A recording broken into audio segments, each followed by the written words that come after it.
Hey everyone, this is Dr. Coach K coming to you live today to talk to you more about the Game Changers Curriculum Championship. We are still moving through the three textbooks. As you know, we did a previous curriculum called Strength to Love by the Martin Luther King Jr. Talks about how to build your beloved community, how to be self-autonomy, how to build a team, how to be a transformative leader, how to build a nation from a community, and how to build family legacy, family, what you call wealth, generational wealth. And today we're more focused now on systems, systems of oppression, systems of violence, systems that are dysfunction, systems that's defective, systems that are in the classism, sexism, racism, bigotry, and all that. So we not just identify the problem, but we also recommend and also suggest solutions on a spiritual level, mind over matter, and on a social level, physical matter over mind, which we talk about evoking excellence through using the tool of coaching by James Flattery. We also talk about the prosperous soul, how to come from a overflow place instead of an empty place by Dr. Cindy Trim. And then we identify and examine the systems of oppression by reading and working out of the book of The Rich Get Richer and the Poor Get Prison, Ideology, Class, and Criminal Justice System from Jeffrey Raymond and Paul Layton. So I'm going to start with, like I always do, with the rich get richer, the poor get prison, and how broken our society is and how we can move towards a different playing field or a different frequency. So let's begin. This book only has 4 chapters, but we're working through it. So we're having coaching sessions. I do healing clinics as well as work through some exercises, visualization exercises. So we do a lot within our hour of conversation or chat journey. Okay, so I'm on page 41 and I'm still in chapter 1. So let's begin. I am so sorry. I've been working overtime, so bear with me. Okay, so if we add to this the fact that overall drug use has remained widespread and possibly even increased in spite of all of our law enforcement efforts, can we doubt that the cure is a source of crime? The result is a recipe for large scale and continual robbery and burglary, which would not exist if the drugs were available legally. A study by England and Speckhart of the relationship between narcotics use and crime concludes that there is strong evidence that there is a strong causal relationship, at least in the United States, between addiction to narcotics and property crime levels. Do a little arithmetic. Making some conservative assumptions, suppose that there are 500,000 addicts with $100 a day habits. Suppose that they fill their habits only 250 days a year. So sorry. Sometimes they're in jail or in the hospital. Suppose they have to steal for half their drug needs and that they must steal 3 times the dollar value of what they need because they must convert their booty into cash through a fence. These conservative assumptions are similar to those made in a report of the U.S. Department of Health, Education, and Welfare titled Social Cost of a Drug Abuse. Okay, so far we have identified 2 major reasons for crime. One is violence and the second one is drug. Now, this particular scholar do not even touch the the defining problem as far as injustice. So hopefully we will discuss that. If not, I will add that. But for violence, we already covered the violence part, and now we're focus now on the drug addictions. What we are looking at is the scholars' standpoint and calculations of drugs and why does it lead into criminal activity. The majority reason we just read is that the drug being illegal, so that if you have a drug habit, it's now illegal. So now you're not protected by the law. And what happens when you're not protected by the law? Everything you do becomes a crime. So the question is it reasonable to make drugs what we call legal under the law as part of a lifestyle, regulated, teach people how to use it responsibly, and then does the crime go away?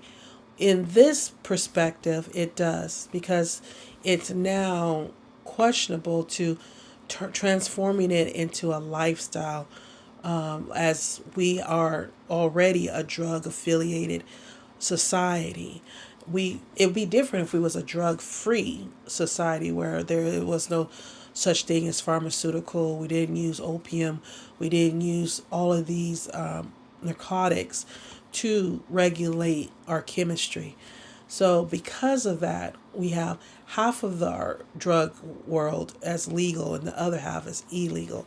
And that becomes a problem. If we used all of the drugs as legal and then a small perspective of where do we go from here to decrease criminality, is to show the actualization process of acceptance, approval, and how to be on that spectrum without without needing wealth, without needing a clique or a country club membership, or to be a part of a old boys girls system, right? We have to find a way that it is universal, where we can include more people into a quality of life and raise up the standards of what we would like to call a code of conduct. So let me go ahead and finish this for now and then move on to the solutions. So now we are moving down to the cost of the drug abuse, estimating the amount of theft in which heroin addicts had to engage to support their habits in 1974. And if you have done your arithmetic, you have seen that our 500,000 addicts need to steal $18 billion a year to support their habits. This is more than the $15.7 billion that the FBI estimates as the loss due to property crimes during 2010. And it doesn't even take into consideration theft by those addicted to other drugs such as crack and cocaine. Okay, so I'm only going to read a paragraph because this is heavy duty, because the reason why we spend so much time on this is because we have noticed violence and drugs is the number one cause in the United States, pretty much the whole world. So it's a serious issue that people have not been able to resolve it. I don't know if they want to resolve it, because so many people do get profit. A lot of companies profit off of criminality and also profit off of violence. So do we really want to transform our world into self-actualization systems, self-transformation systems, where we don't have criminality, we have social responsible people that are increasing quality of life and living to serve themselves and others without so much violence and abuse? So we are going to conclude that for now. We'll come back to it another day. Yes, I am taking my time to go through this because this issue is helping people learn how to build their own systems and to also dismantle systems that are not healthy. So I want to make sure I take the time and identify every little factor so we can analyze it and examine it. So now we're going to work out of the prosperous soul, and we're on page 57. This has, let me see, I think it has 10 chapters, and we're only on the third chapter, I think. It has, let me see, day 30. Okay, so it works through 40 days, and we're on, what chapter are we on? We're on week 1, so we're probably on the 7th day. So we're on, let me see, day 1. So we're kind of the overview part. So page 57, and we're on the prosperous soul, the 8 realms of life. So we talked about the spiritual realm, physical realm, emotional realm, intellectual realm, vocational realm, and financial realm, relationship, and reputation. Now, before I start into the first recommendation, coming from an overflow and then an empty cup, I want to talk about the drug abuse, how the theft and the crime comes from not being able to have resources.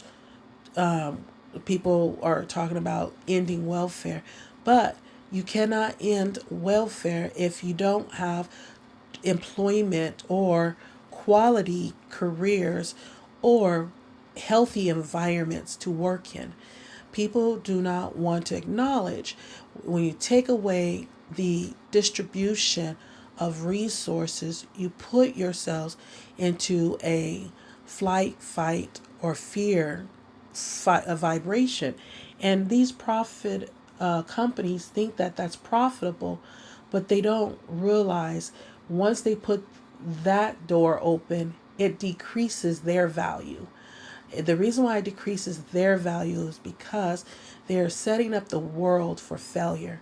And when you set up your world economy for failure, and your what you call communities up for failure because you want a profit, it's almost like shooting your own foot, because the fact is a divided house cannot stand. And so we have this interconnectedness that without the world being healthy and productive and high performances, you don't increase your profits, you do not increase your profitability.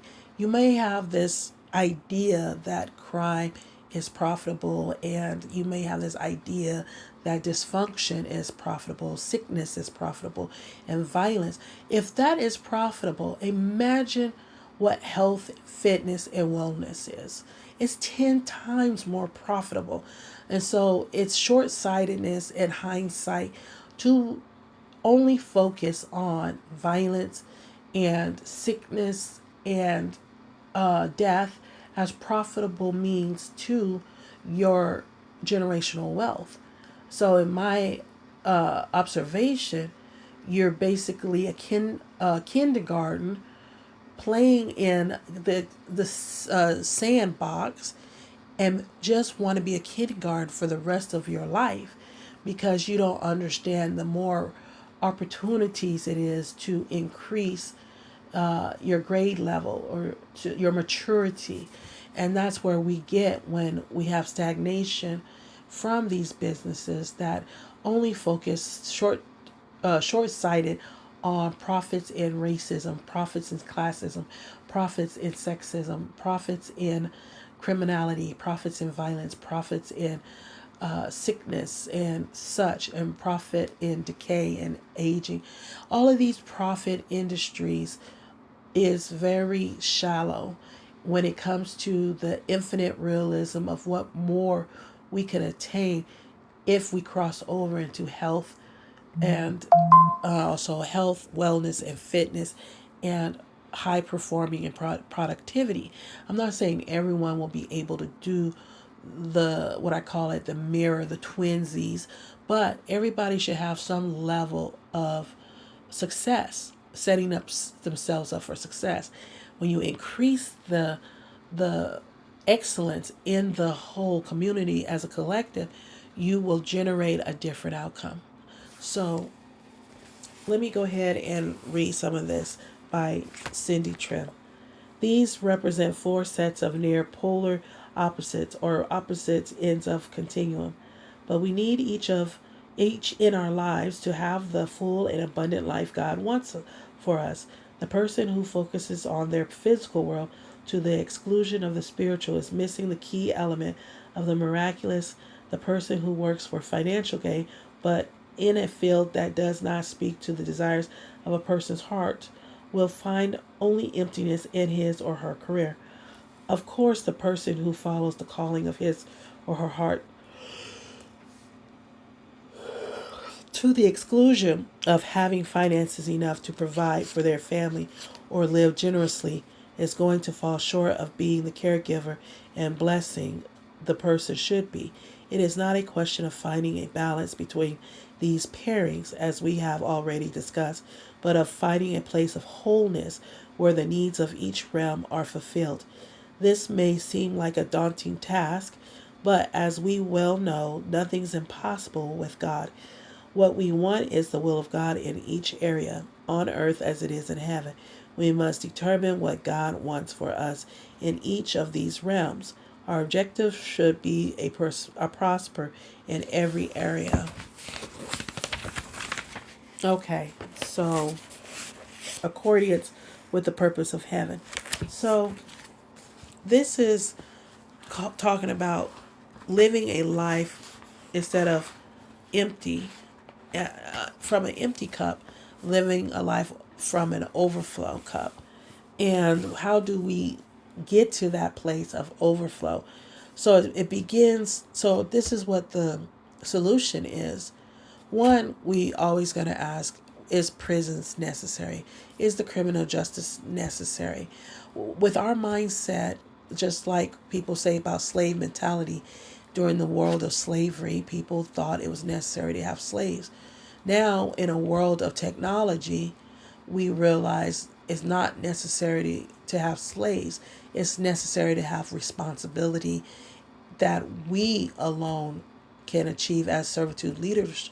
You know, the story of Jesus Christ saying the greatest servant is the greatest leader. Understanding that mindset changed did a paradigm shift to the world. So now we have to ask ourselves, is it better to work in an empty environment versus an overflow environment, a generous environment, a environment that can produce and multiply their resources and move out of scarcity because they don't cheat people or hinder people or violate people or abuse people or neglect people or squander or exploit people to get what they need, but they actually learn how to be an alchemist and learn how to multiply their resources, use what they have, elevate it like you do in a cook from a chef, elevating the ingredients and then mastering on how to multiply so that it can produce a wealth of distribution of resources. So this has to start with the internal person. If you're empty as a person, you're not going to be able to produce, a multitude. And sometimes people say, well, these wealthy people are wealthy. They may be wealthy, but you can see if they provide wealth for others or they just provide wealth for themselves. You can tell if they're working from a cup of emptiness or a cup of overflow, because what they touch should turn into gold, because they have this alchemist ability to multiply like Christ. He had two breads. He prayed and blessed it, and then it turned into thousands of loaves of bread. People say this is not true, it's a myth, but in reality, it is true. There's a lot of communities that turn a few fish into soup that feeds thousands and thousands of people using fish oil and fish broth and vegetables and leaves. They did it a lot of times as slaves. They turned scraps into soul food. And even though it's not healthy on per se, it fed people, and it turned the what was given as a time as nothing, they turn into something. So just like mud cakes, people around the world have figured out how to become alchemists with what they have in their environment. If the least can do these things, the greatest should be able to do it 10 times fold. So why is it? Why does the greatest start hoarding resources and abandoning the responsibility of distribution? Whereas poverty, the least, understands the magnitude of getting something what you want and then multiplying it and sharing it in a distribution of resources. So I'm going to stop there or did a page for that textbook. Now we're going to come to the what technique to use coaching. So I'm going to go to the last textbook. We're on page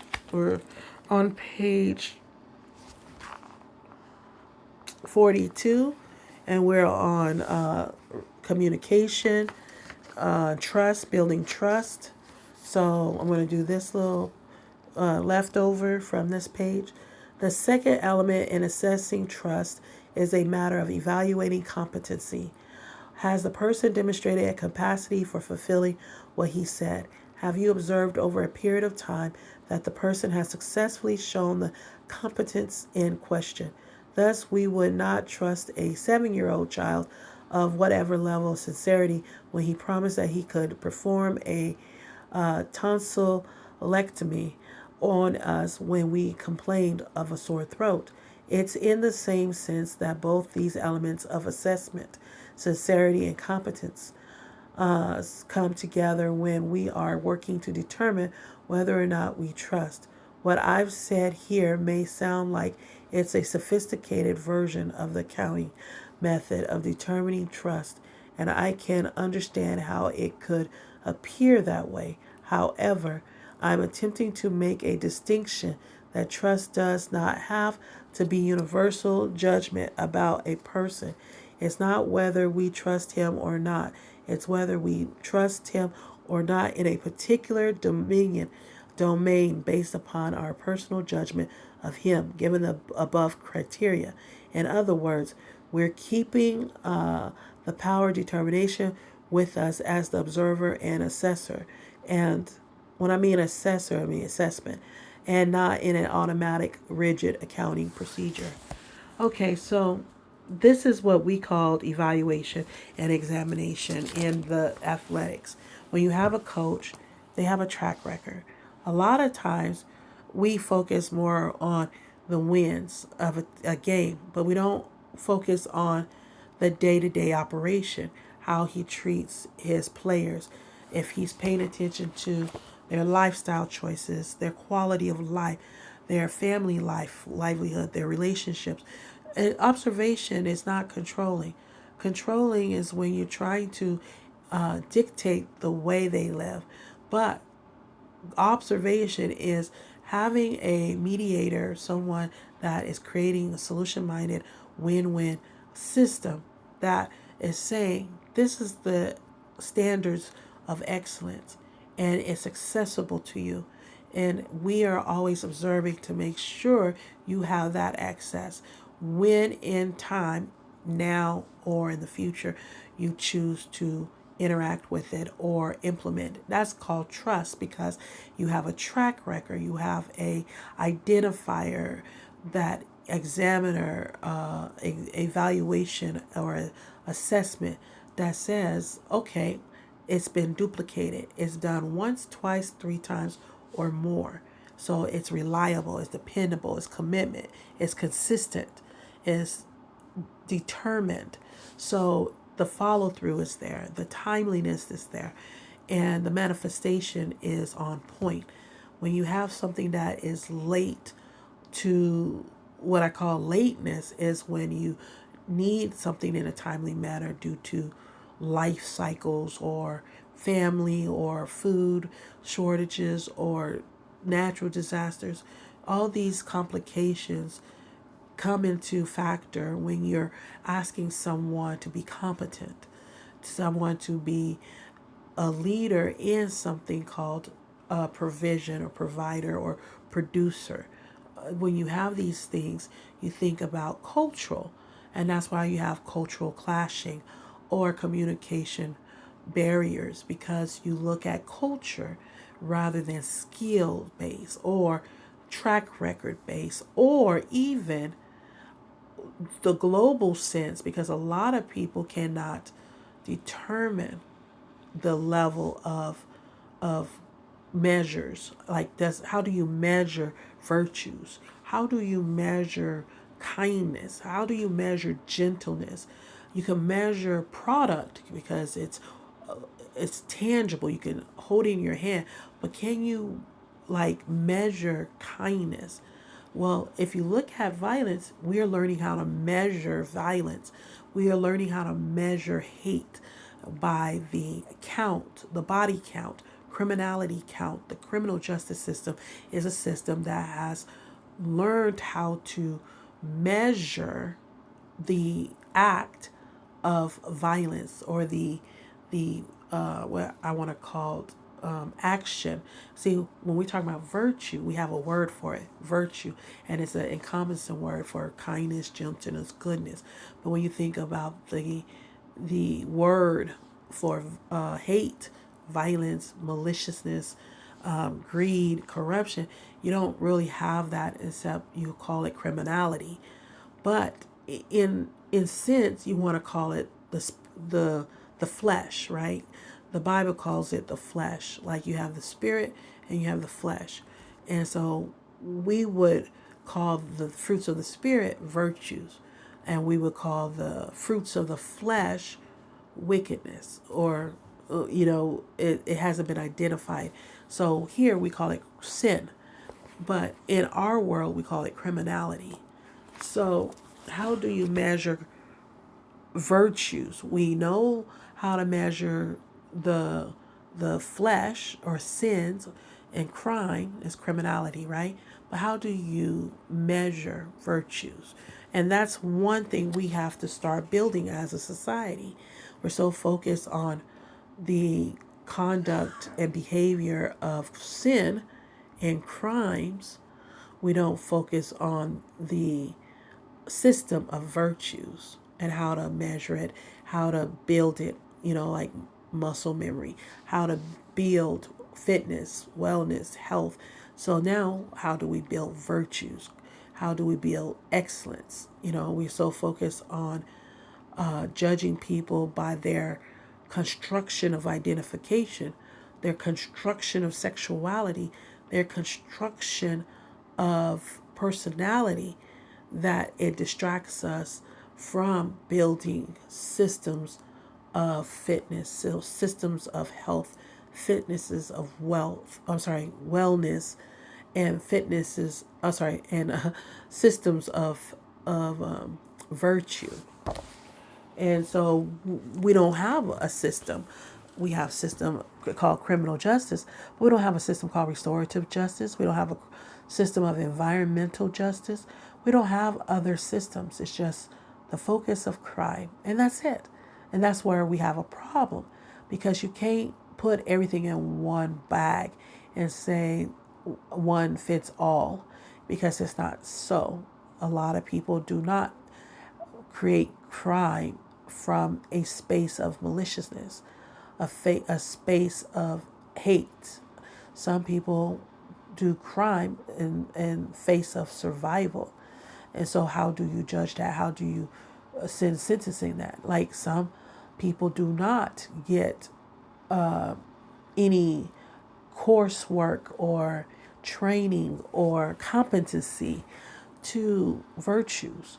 So is it fair to do a life sentence if they was raised on virtues, trained in virtues, mentored in virtues, coached in virtues, like athletics?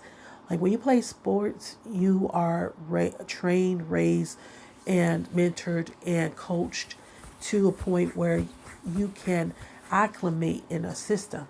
And so when you get a technical foul or you get fouled out, it is from a referee that says you should be trained in these areas. And so when you're performing in this game, this is what happens. We don't have that in life. You don't get a education system K through 12 that trains, mentors, and teaches across the board a system of virtues, which means kindness, love, gentleness, goodness, self-control. They don't teach that, right? So when you have criminality and you have criminal justice system, you have a world of people that haven't been trained like soldiers, haven't been trained like teachers and doctors. They're not competent to know, and there's very few if they do know. So you have to sift through it. And how do we have a system that sifts through it? No, we don't. So we have all of these situations that are neglect and negligence and abuse of power because they don't have to be accountable or responsible for the criminal justice system. So is can we afford to live in a prison-free world and to build a learning system world, campus system world that replaces prisons? Can we afford that? That's the big question, and that's the question I'm going to have you ponder over for the next study. This is Dr. Coach K signing off. One love, much love, all love. Peace and blessings.